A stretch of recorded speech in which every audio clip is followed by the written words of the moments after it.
एक ताजा और बड़ी खबर आ रही है। बड़ी खबर भारत चीन सीमा विवाद पर सियासत से जुड़ी हुई है। राहुल गांधी ने पीएम मोदी पर निशाना साधा है। राहुल गांधी ने ट्वीट कर कहा है, पीएम मौन क्यों है, वो क्या छुपा रहे हैं, बर्दाश्त की सीमा पार हो गई है, हमें ये जानने का हक है कि क्या हुआ है। राहुल गांधी ने अंग्रेजी में ट्वीट किया है जिसमें वो कह रहे हैं कि वायस उनकी हिम्मत कैसे हुई कि वो हमारी धरती पर काबिज हो गया। राहुल गांधी के कड़े शब्दों में ट्वीट है, सीधे सीधे कहा है कि बर्दाश्त की सीमा खत्म हो चुकी है।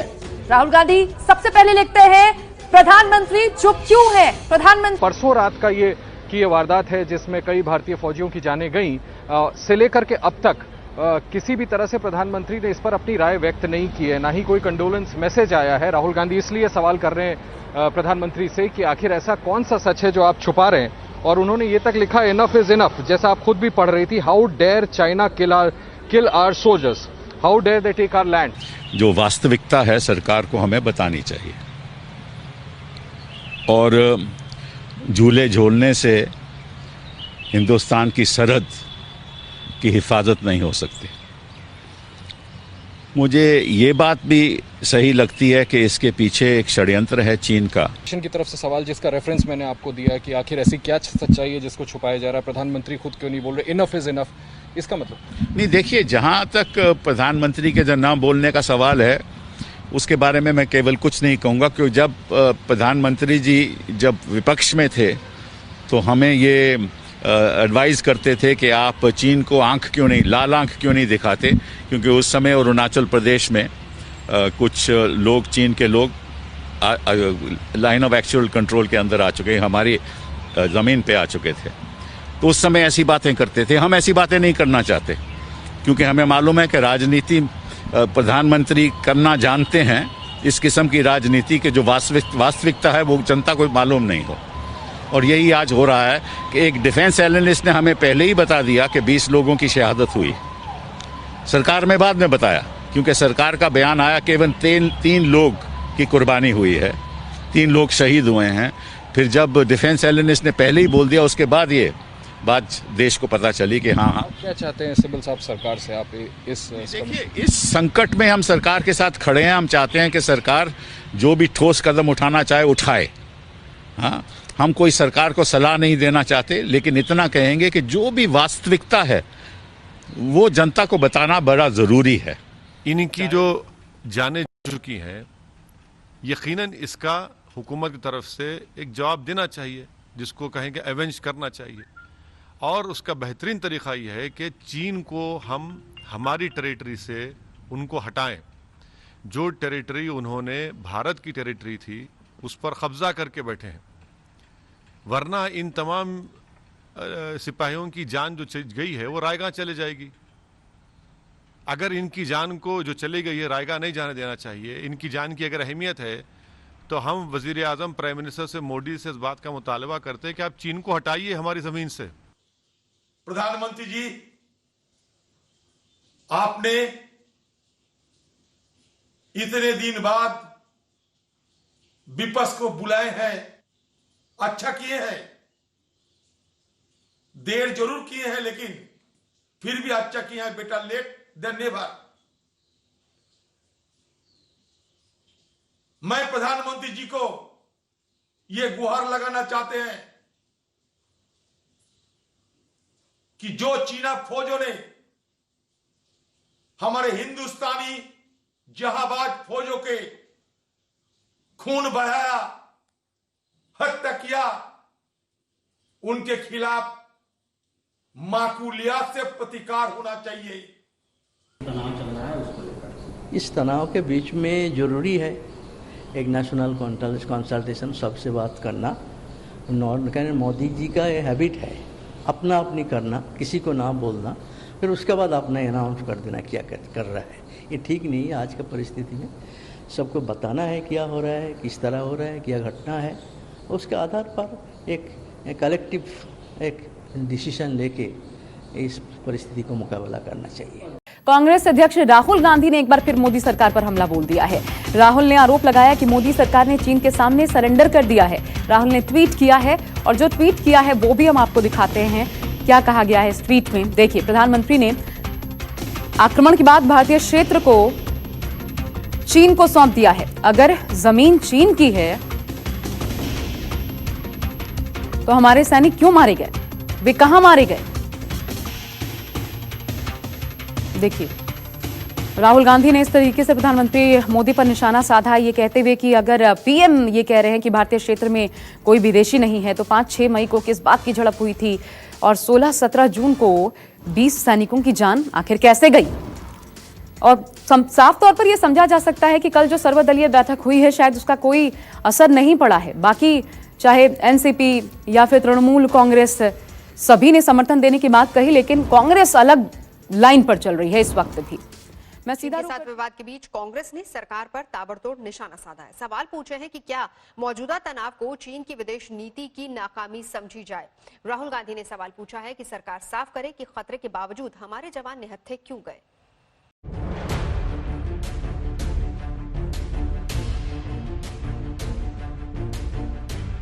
साल 2014 के बाद अब तक प्रधानमंत्री नरेंद्र मोदी और चीन के राष्ट्रपति शी जिनपिंग कम से कम 18 बार मिल चुके हैं। पीएम मोदी 5 बार चीन के दौरे पर गए। कांग्रेस बोल रही है कि 70 साल में इतनी बार चीन की यात्रा में कोई प्रधानमंत्री नहीं गया, लेकिन इसके बावजूद चीन से फिर धोखा ही मिला। क्या यह विदेश नीति की बड़ी नाकामी नहीं है? क्या भारत चीन के सामानों का डंपिंग ग्राउंड नहीं बन गया है? भारतीय जनता पार्टी के शासन में भारत का चीन से आयात लगभग दुगना हो गया है। क्या कदम उठाने हैं, किस प्रकार से उठाने हैं, किस प्रकार से जवाब देना है, इसका निर्णय प्रधानमंत्री और सरकार को करना है। कांग्रेस का दूसरा सवाल था कि जब गलवान घाटी में चीनी फौज की नियत की जानकारी थी, तो भारतीय फौज की टुकड़ी को निहत्थे क्यों भेजा गया? क्यों चीन के मंसूबे की सही खबर नहीं मिली? चीन ने हिंदुस्तान के शस्त्रहीन सैनिकों की हत्या करके एक बहुत बड़ा अपराध किया है। मैं पूछना चाहता हूं, इन वीरों को बिना हथियार खतरे की ओर किसने भेजा और क्यों भेजा? कौन जिम्मेदार है? नवंबर 1996 में यह एग्रीमेंट साइन किया गया था। देवेगौड़ा जी उस समय प्रधानमंत्री थे। लाइन ऑफ एक्चुअल कंट्रोल के 2 किलोमीटर तक किसी प्रकार की कोई वेपनरी इस्तेमाल नहीं होगी, ब्लास्ट नहीं होगा, बंदूकें नहीं चलेंगी। Read, understand and then speak Mister Rahul Gandhi. Rahul Gandhi के इस सवाल का जवाब देने विदेश मंत्री एस जयशंकर भी सामने आए। बॉर्डर पर तैनात सेना की टुकड़ी हमेशा हथियारों से लैस रहती है। पोस्ट छोड़ने के दौरान खासकर 15 जून को गलवान में भी टुकड़ी के पास भी हथियार थे। 1996 और 2005 के करार के मुताबिक आमने सामने होने पर हथियारों के इस्तेमाल पर पाबंदी है। अगला मोर्चा कांग्रेस सांसद मनीष तिवारी ने खोला। सवाल पूछा कि 2013 में जब माउंटेन स्ट्राइक में यूपीए सरकार ने 88,000 नए जवानों की तैनाती को मंजूरी दी थी, तो फिर मोदी सरकार ने इस पर रोक क्यों लगाई? मनीष तिवारी ने लिखा, यूपीए सरकार ने 2013 में माउंटेन स्ट्राइक कोर बनाने को मंजूरी दी थी, जिसमें 64,000 करोड़ के तहत 88,000 जवानों को मंजूरी मिली थी।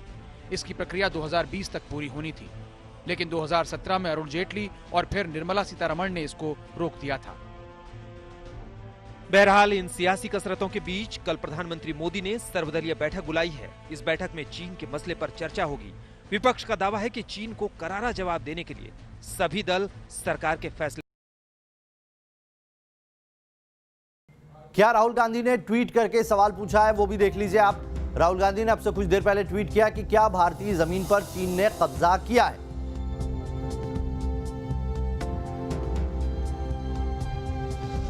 तो ये राहुल गांधी लगातार सवाल दाग रहे हैं और इसके ऊपर बीजेपी ने पलटवार किया है। बीजेपी ने राहुल गांधी के ट्वीट पर पलटवार करते हुए कहा है, जेपी नड्डा खुद सामने आए और जेपी नड्डा ने कहा है कि सबसे पहले कांग्रेस चीनी कम्युनिस्ट पार्टी के साथ एमओयू साइन करती है, फिर कांग्रेस ने चीन को जमीन सौंप दी। डोकलाम मुद्दे के दौरान राहुल गांधी गुप्त रूप से चीनी दूतावास जाते हैं।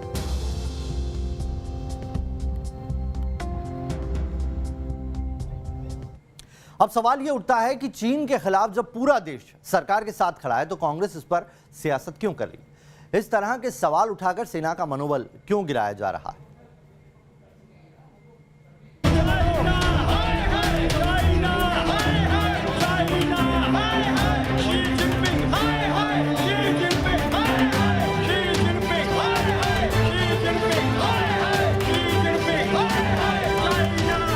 जब पूरे देश में चीन के खिलाफ गुस्से की लहर दौड़ रही थी, तब पूर्व कांग्रेस अध्यक्ष राहुल गांधी की अगुवाई में उनकी पार्टी इस पर राजनीति करने में जुटी थी।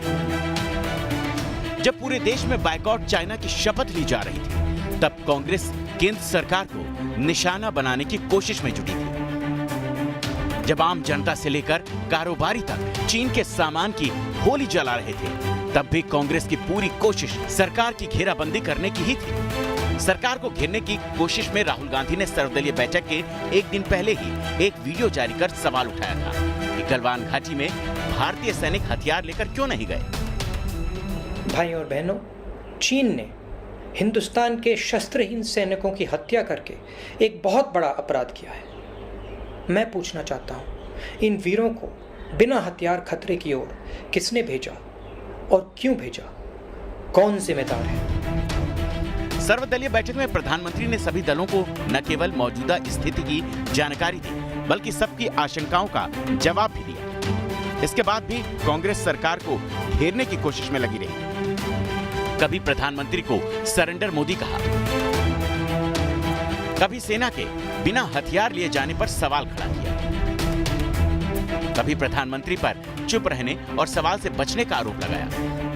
पार्टी महासचिव प्रियंका गांधी ने भी एक कविता ट्वीट कर केंद्र पर तंज कसा। कांग्रेस ने अपने ट्विटर हैंडल पर केंद्र सरकार और चीन के बीच मिलीभगत होने का आरोप लगाया। सोमवार को पूर्व प्रधानमंत्री डॉक्टर मनमोहन सिंह ने भी एक बयान जारी कर सरकार पर भ्रामक प्रचार करने और झूठी बात कहने का आरोप लगाते हुए वक्त की चुनौतियों का सामना करने के लिए कहा। कांग्रेस के इन आरोपों पर बीजेपी अध्यक्ष जेपी नड्डा ने एक बयान जारी कर चीन के मसले पर कांग्रेस को कटघरे में खड़ा कर दिया। अपने बयान में नड्डा ने कहा, कांग्रेस लगातार निरर्थक मुद्दे उठा रही है। कांग्रेस ने हमेशा सेना पर सवाल उठाए और बार बार सेना का अपमान किया है। कांग्रेस के शासन में ही भारत की 43,000 किलोमीटर जमीन पर चीन ने कब्जा कर लिया। यूपीए शासनकाल में चीन ने 600 बार से ज्यादा घुसपैठ की और सैकड़ों किलोमीटर जमीन कब्जा ली। इसलिए कांग्रेस को नसीहत देने और राजनीति करने से बचना चाहिए। बीजेपी ने राहुल गांधी के बयानों और ट्वीट्स के लिए भी उन पर निशाना साधा। जो उनके शब्द हैं वो उनके बुद्धि के पैमाने को भी बताते रहते हैं। वो जब बोलते हैं ऐसे ही बोलते हैं, जिससे सेना का मनोबल टूटे, देश का मनोबल टूटे, बस उनका खुद का मनोबल बढ़ जाए।